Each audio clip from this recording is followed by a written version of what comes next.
오늘은 두 곳에 있는 말씀을 읽겠습니다. 먼저 신약에 있는 말씀 야고보서 4장 11절과 12절, 신약 374페이지입니다.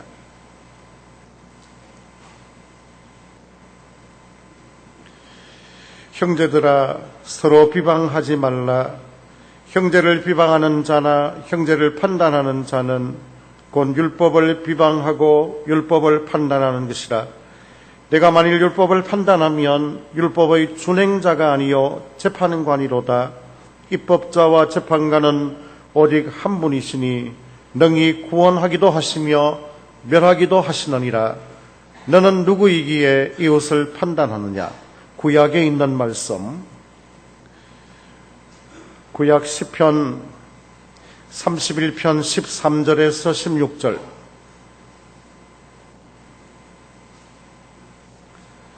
구약 823페이지 시편 31편 13절에서 15절까지 제가 읽고 16절은 같이 읽겠습니다. 내가 무리의 비방을 들었으므로 사방이 두려움으로 감싸였나이다. 그들이 나를 치려고 함께 의논할 때에 내 생명을 빼앗기로 꾀하였나이다. 여호와여, 그러하여도 나는 주께 의지하고 말하기를 주는 내 하나님이시라 하였나이다.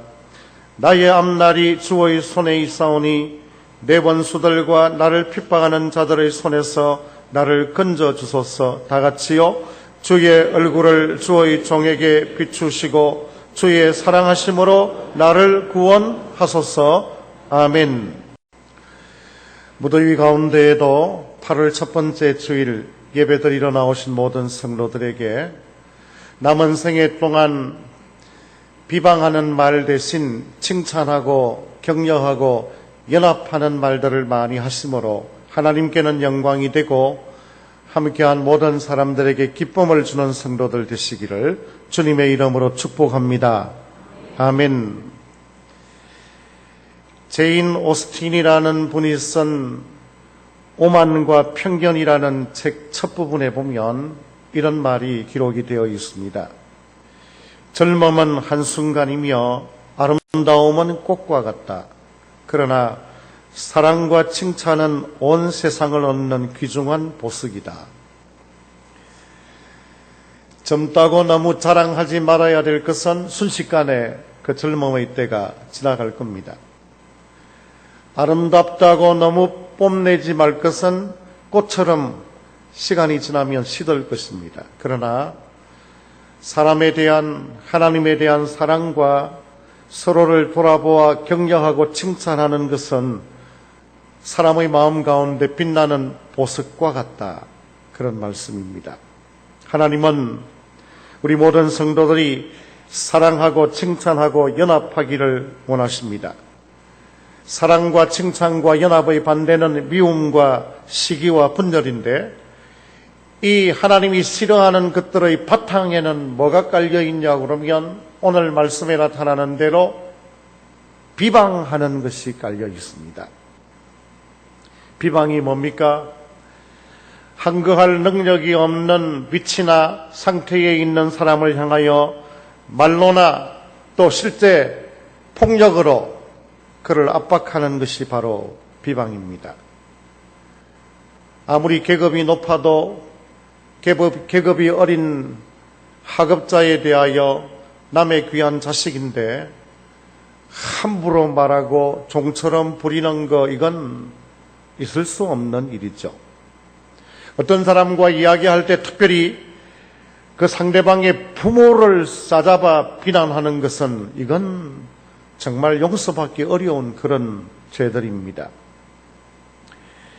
비방은 상대방에게 거칠고 악하게 말하는 것입니다. 그런데 사실은 이렇게 비방하는 사람의 인격과 영혼이 시궁창처럼 변한다는 것을 우리는 종종 잊고 있습니다. 초대교회에도 비방하는 일들이 있었던 것 같습니다. 바울은 고린도 교회 두 번째 보낸 편지 12장 20절에 보면 내가 갈 때 너희 중에 다툼과 시기와 분냄과 당짓는 것과 비방과 수근거림과 거만함과 혼란이 있을까봐 두렵다 그랬습니다. 초대교회라고 완벽한 건 아니죠. 거기에도 수근수근하고 없는 이야기를 지어내고 있는 일보다도 지나치게 나쁘게 말하는 비방거리들이 있었더라. 혹 어떤 분은 이렇게 생각할지 모릅니다. 내가 뭐 그렇게 상대방이 크게 상처받아라고 그냥 비아냥거린 건 아니라고 가볍게 이야기했다고 그렇게 말할 수도 있을 것입니다. 뭐 틀린 말은 아닙니다.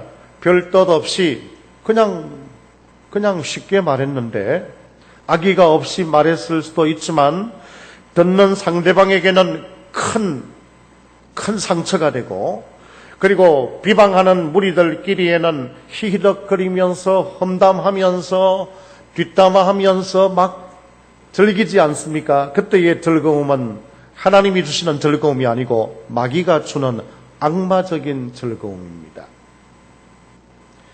사실 우리는 눈에 드러나 있는 여러 가지 사람의 모습들과 여러 가지 일들에 대한 그 숨겨져 있는 이면을 다 모릅니다. 다 모릅니다. 왜 해군 출신을 장관으로 세우는가? 전 전혀 몰랐어요. 육군과 공군을 때려잡기 위해서라고 어떤 분이 이번 주간 내에 이야기하는 걸 듣고 깜짝 놀랐습니다. 숨겨진 이면의 내용들을 우리는 다 알 수 없습니다. 그러므로 성도는 함부로 비방해서는 안 되는 것입니다. 만일에 이런 비방들이 교회의 성도들 간에 있으면 어떻게 되는 줄 아십니까? 성령이 역사하실 수 없게 됩니다. 그런 곳에는. 그러므로 우리는 비방하지 말고 칭찬과 격려와 연합해야 될 성경적인 근거, 진리들을 오늘 이 시간 잘 살펴보고 남은 생애 동안 하나님이 기뻐하는 칭찬과 연합의 삶을 사는 성도들이 다 되시기를 주님의 이름으로 축복합니다. 아멘. 왜 비방하지 말고 칭찬, 격려, 연합해야 합니까? 야고보서 4장 11절에는 말씀합니다. 거기 형제들이라는 단어가 3번이나 나옵니다. 우리는 하나님의 한 형제요 가족이기 때문에 비방하는 것은 자기 얼굴에 침 뱉는 것과 같습니다. 하나님의 한 가족은 비방 대신에 칭찬과 연합해야 합니다. 바울은 함께 예수 믿는 모든 사람들을, 아니 지금 믿는 사람 말고 앞으로 믿을 사람까지도 그는 형제라 그렇게 불렀습니다. 형제는 사랑과 우애가 넘쳐야 합니다. 우리 초등학교 때 배운 국어 시간에 배웠던 그 좋은 이야기 기억나시죠?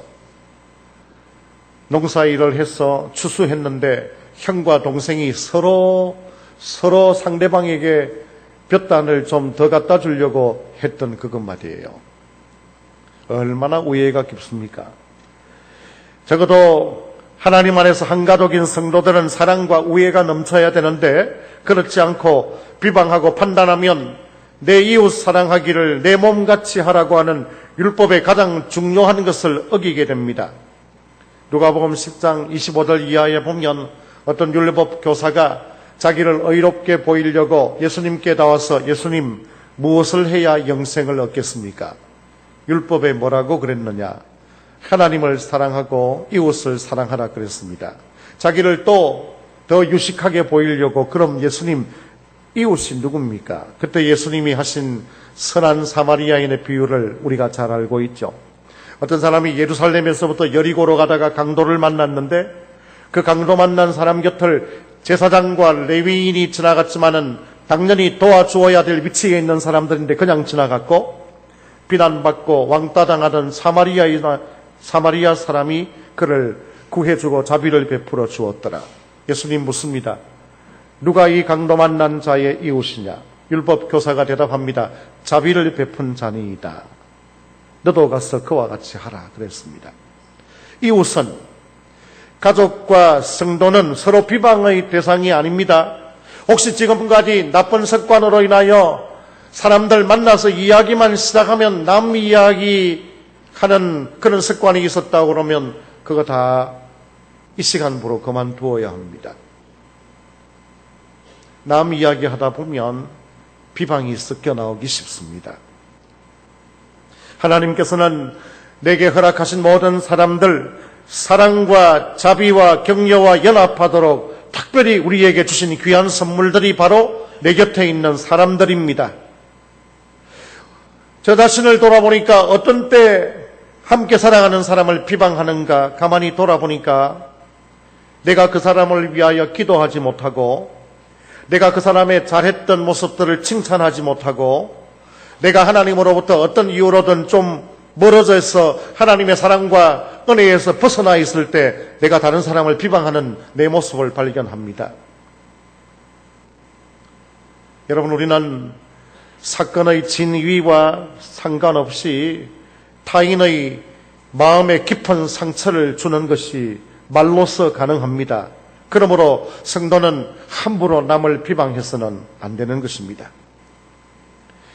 내가 가볍게 함부로 한 그 비방 한마디가 그 사람의 평생에 씻을 수 없는 마음의 상처를 주기도 하고 또 때로는 하나님 믿으면서도 비방이 난무하는 그런 분위기들 때문에 교회를 떠나서 돌아오지 않는 사람들도 생길 수 있다는 걸 잊어서는 안 되겠습니다.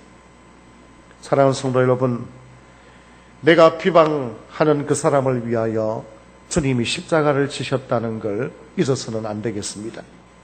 여러분, 자녀들이 비방을 받으면 부모의 마음이 얼마나 아프겠습니까? 못난 자식이라고 그러고 자식이 저지른 죄보다도 더 심하게 말하고 그럼 얼마나 힘듭니까? 우리 하나님 아버지께서도 성도인 우리가 누군가로부터 비방을 받거나 비방한다고 그러면 얼마나 마음이 아프시겠습니까? 하나님은 나를 사랑하시는 것처럼 내가 비방하는 그 사람도 사랑하신다는 걸 생각하고 비방 대신에 칭찬과 연합하는 삶을 살아가는 성도들 되시기를 주님의 이름으로 축복합니다. 아멘. 비방을 그치고 칭찬하고 연합해야 될 두 번째 이유는 율법은 이웃에게 적용하라고 율법을 주신 것이 아니고 내게 적용하라고 율법을 주신 거예요. 어떤 의미에서 신앙생활은 거울을 향하여 내가 그 거울 앞으로 걸어가는 겁니다. 그런데 자꾸만 우리는 거울 앞에서 내 모습은 지우고 딴 사람의 모습만 거울 보라고. 네 꼬라지를 좀 봐라. 네가 어떤 잘못을 하고 있나. 이러는데 이건 잘못이에요. 신앙생활 잘 못하는 거예요. 거울 앞으로 내가 걸어가는 게 신앙생활이에요. 율법을 주신 목적이 뭡니까? 하나님 사랑과 이웃 사랑 아닙니까? 하나님 사랑을 어떻게 우리가 표현할 수 있습니까? 말씀 주실 때에 그 말씀대로 받아 가감없이 그 말씀대로 실천하는 것, 순종하는 것, 그게 하나님 사랑하는 증거 아닙니까? 사람 사랑을 어떻게 합니까? 약점을 보완해주고 비방 대신에 칭찬과 격려와 연합하는 것이 바로 사람을 사랑하는 겁니다. 그러니까 이 율법의 뿌리에는 사랑이 흐르고 있습니다. 비방은 사랑이 아닙니다. 그래서 비방하면 율법을 어기는 거고 하나님과 적대관계에 서는 겁니다. 하나님이 율법을 주셨기 때문에 여러분, 이 땅 위에서 하나님과 대적해서 이길 수 있는 사람은 아무도 없습니다. 하나님과 하나님의 말씀과 대적하면 우리는 백전백패합니다. 그러므로 비방하지 말라고 그랬는데 비방하면 우리의 삶은 패할 수밖에 없습니다. 하나님의 말씀은 1차적으로 내가 깨닫고 지키라고 준 것입니다. 어떤 청년이 대학교 다니면서 학교에 가서 공부하고 생활하는 것보다 가만히 부모님 이야기를 들어보니까 집에 오면 학교 공부는 안 하고 리포트는 안 쓰고 성경만 그렇게 읽는데요. 그리고는 또 성경에 나오는 내용들을 요약한 교리서들만 그렇게 읽는데요. 기독교 서적만 그렇게 읽는데요. 그 목사님이 이거 어쩌면 좋겠습니까? 아니, 집사님 그거 잘하는 건데요. 아니, 잘하는 게 아닙니다. 야가 와이라는 거 하면 성경 많이 읽고 교리 많이 깨닫고 기독교 서적 많이 배워가지고 혹시 선생님이나 목사님이 잘못 말하면 박살 내려고 그래 읽는다는 거야. 그래가지고는 아이고, 배워서 내게 적용하는 것이 신앙이지 배워서 남을 무너뜨리려고 하는 것, 이건 신앙이 아닙니다. 오늘 우리가 읽었던 야고보 4장 11절에 보니까 우리는 율법의 재판관이 아니라 율법을 준행해야 될 자라 그렇게 말씀하십니다. 그런데 형제를 비방하면 내가 그 형제를 재판하는 재판관이 되어서 하나님의 자리에 앉는 것이 됩니다. 그래서 안 됩니다. 우리의 할 일은 하나님이 주시는 말씀으로 나의 모습을 보아야 합니다. 내가 이웃을 향하여 비방하고 싶고 분노가 일어날 때 그때 말씀을 내게 적용해야 될 순간이라 그렇게 생각해야 된다 그 말입니다. 심리학자들은 그렇게 말합니다. 남을 비방하고 가혹하게 대하는 사람일수록 자기를 향한 비방을 견딜 수 없어 한다. 그렇게 말합니다. 교만한 사람이 교만한 사람의 꼴을 못 봅니다. 거짓말쟁이가 거짓말쟁이를 잘 알아봅니다.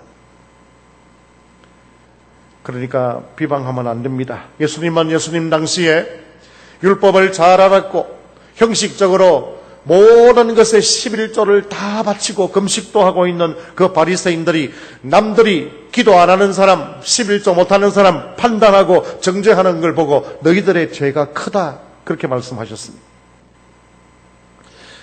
혹시 오늘 예배에 참여한 성도들 중에는 그런 분들 없으시겠죠?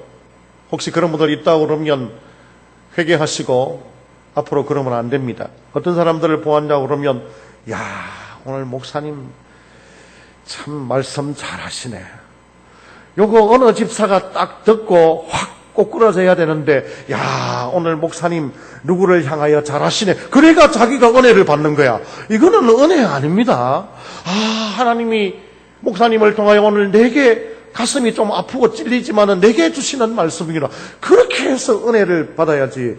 야 누굴 향하여 오늘 말 잘하시네. 그래가지고 은혜 받는 거 그건 은혜 아닙니다. 은혜 아닙니다. 사랑하는 성도 여러분, 말씀의 거울에 항상 나를 비춰보고 이웃에 대하여서는 비방이 아니라 칭찬과 연합의 삶을 이루어가는 그런 성도들이 되시기를 주님의 이름으로 축복합니다. 아멘. 세 번째로 우리가 비방을 그치고 칭찬하고 연합해야 될 이유는 야고보서 4장 12절 말씀에 보니까 모든 심판하실 수 있는 주권은 권한은 하나님께 있다 그랬는데 비방은 하나님의 주권을 침범하는 것이기 때문에 하면 안 됩니다. 사람에게 일어나는 모든 일의 정확한 내용을 아시는 분은 하나님뿐이에요. 그러니까 경찰도 검찰도 죄지은 사람들이 숨기고 말 안 하면 그거 밝혀낼 수 없습니다. 심정은 있어도 물증을 잡는 게 결코 쉽지 않습니다. 그런데 하나님은 우리의 뿌리까지 마음 깊은 곳에 동기까지 저 친구가 지금 왜 저러고 있는가를 그 근본의 원인을 다 아십니다. 그러니까 하나님 앞에서는 우리가 쇼할 수 없습니다. 사람 앞에서는 쇼해도 하나님 앞에서는 그게 안 통합니다. 사람이 아무리 멋있다고 그래도 하나님이 멋없다 하실 수 있습니다. 사람이 또 저 사람 굉장히 부족해 보인다 하더라도 하나님이 귀하다 여기면 쓰실 수 있습니다. 누구라고 말하기 그렇지만 우리 교단에서 굉장히 영향력 있는 일들을 많이 하는 많은 수가 모이는 교회 목회를 하시는 우리 선배 목사님이 계시는데 제 동기가 그 교회 부목사를 했는데 좀 고민하더라고. 왜냐하면 목사님이 설교를 너무 못한다는 거야. 아니 큰 교회 목사님이 설교를 잘할 낀데 왜. 제가 어느 날 한번 들어보니까 참 저도 별론데 진짜 설교를 못하시더라고. 말도 놀하신 것 같고 그런데 귀하게 쓰시니까 사람들이 두려워. 무슨 말입니까? 아니 부족한데 나하고 비교해도 저 사람이 부족한데 하나님이 귀하게 쓰시니까 두려운 거야. 이야 하나님이 쓰시니까 두렵다. 여러분 하나님 그런 분이에요. 쓸모없다, 자격 없다, 부족하다, 건강 없어서 일 못한다 그러는 사람이라도 하나님 마음에 합하면 쓰시는 거예요. 신명기 32장 39절에 보니까 나 외에는 신이 없도다. 나는 죽이기도 하며 살리기도 하며 상하게도 하며 낫게도 하나니 내 손에서 능히 빼앗을 자가 없도다. 모든 주권은 하나님께 있습니다. 능력도 쓰시는 것도 하나님이 하십니다. 그러므로 내가 가진 육신적인, 정신적인 여러 가지 부족한 모습 때문에 나는 이 정도밖에 할 수 없고 일 못한다. 그건 하나님의 주권을 침범하는 겁니다. 특별히 형제를 향하여 판단하고 비방하는 것은 하나님의 자리에 우리가 앉는 것이니까 하나님이 싫어하십니다. 그래서는 안 됩니다. 하나님만이 심판자입니다. 의인과 악인을 구분하시는 분은 하나님만 하십니다. 여러분, 마귀의 전략이, 이 마귀가 머리가 나쁜 것 같아요. 어떤 분은 머리가 좋다고 그러는데 내가 생각할 때는 마귀의 전략이 에덴 동산에서부터 지금까지 똑같아. 전략이 한 가지밖에 없어. 에덴 동산에서 선악을 알게 하는 나무의 열매를 따먹으라고 그러면서 너희들이 누구와 같이 되리라? 하나님과, 사람들 보고 하나님 자리에 앉으라고 에덴 동산에부터 지금까지 계속 전략을 그렇게만 쓰고 있는 거예요. 방법은 다양하게 하지만 내가 심판자가 되면 마귀에게 넘어가는 겁니다. 사랑하는 성도 여러분, 누군가를 두고 어떤 일을 두고 쉽게 낮추어 말하거나 험담하거나 비방하고 싶은 그 순간 명심하십시오. 내가 그렇게 해버리고 쏟아버리고 나면 내가 판단하는 하나님 자리에 서서 하나님이 나를 쓰실 수 없게 된다. 비방은 하나님의 주권을 침범하는 것인 줄로 알고 비방 대신 칭찬과 연합의 삶을 살아가는 성도들이 되시기를 주님의 이름으로 축복합니다. 아멘. 말씀을 맺겠습니다. 비방을 들었을 때 어떻게 할까요? 다른 사람들이 내가 실수해서 비방하건 아니면 아무런 이유도 없이 험담하건 그럴 때 어떻게 하겠습니까? 시편 31편은 다윗이 하나님 앞에 범죄하고 난 다음 당연히 들어야 될 비방을 들으면서 한탄하는 마음을 갖고 썼던 그런 기도의 내용입니다. 우리가 비방 들을 때 어떻게 할까요? 15절 말씀해 보니까 나의 앞날이 주의 손에 있사오니 나를 비방하는 내 원수들과 나를 핍박하는 자들의 손에서 건져주시오. 무슨 말입니까? 내가 실수해놓고 듣는 비방이든 그냥 모함으로 듣는 비방이든 나의 앞날과 나의 미래가 그들의 손에 있는 게 아니다. 하나님의 손에 있기 때문에 하나님 나를 지켜주십시오. 기도해야 됩니다. 기도. 비방을 들을 때 기도해야 됩니다. 그리고 또 좀 비방을 듣고 좀 꾸지람을 들으면 아마 나는 이제 아무 일도 못합니다. 때리치우려합니다. 경상도 사람들은 막 그냥 때리치운다 안 하고 때리치워보랍니다. 막 이런. 그러면 안 됩니다. 비방을 내가 실수해서 비방을 듣건 아니면 그냥 모함으로 듣건 내 일은 그냥 하는 거야. 어머니로서의, 아버지로서의, 교회 장로로서의, 집사로서의, 또 내 가게의 일, 내가 실수해서 비방을 듣든 모함으로 듣든 내 일에 충성을 다하는 거예요. 기도와 충성은 다르지 않습니다. 그리고 또 비방 들을 때에 하나님께서 인도하실 그 미래를 바라보면서 인내하는 겁니다. 성도 여러분, 한 집단, 가정이든 회사든 교회든 나라든 한 집단 속에서의 상대를 향한 편견과 비방은 무서운 독입니다. 정말 우리 나라를 위하여 민족을 위하여 기도 안 하고 되겠습니까? 똑같은 사안을 두고 이 사람 이야기하고 저 사람 이야기 다르고 똑같이 서로 비방하고 남북이 서로 또 비방하고 이래가지고는 망합니다. 딴 것 때문에 망하겠습니까? 사랑의 공동체, 사랑해야 될 사람들이 비방하고 칭찬하고 격려하지 못하면 망하는 겁니다. 그러니까 간절히 나라를 위하여 기도해야 합니다. 이 나라가 서로의 부족을 채워주고 이 민족이 서로의 아픔을 달래주고 그렇게 갈 수 있도록 오늘 말씀하십니다. 서로 비방하지 말라. 한 사람만 자례가 되는 건 아닙니다. 서로 해야 합니다. 혹시 마음이 상할 때 비방을 들어서 한 대 얻어맞았는데 두 대 때리고 싶은 그 순간에 우리가 성도들은 침묵을 배울 수 있는 순간입니다. 마음이 아프구나. 억울하다. 그때 침묵하는 거야. 그때 하나님 앞에서 내 원한을 하나님께 내놓고 기도하는 거예요. 그러면 시간이 지나면 마음의 격동이 좀 사라지고 나면 내가 억울한 비방을 받았을 때 한 일주일만 금식 기도하신다 생각하면 수요일 지나기 전에 해결될 겁니다. 해결될 겁니다. 그리고 나서 말하면 확 화가 났을 때 비방 들어서 열받았을 때 말하면 말의 화를 나도 저지르게 되고 마귀의 도구가 되어버리는 것입니다.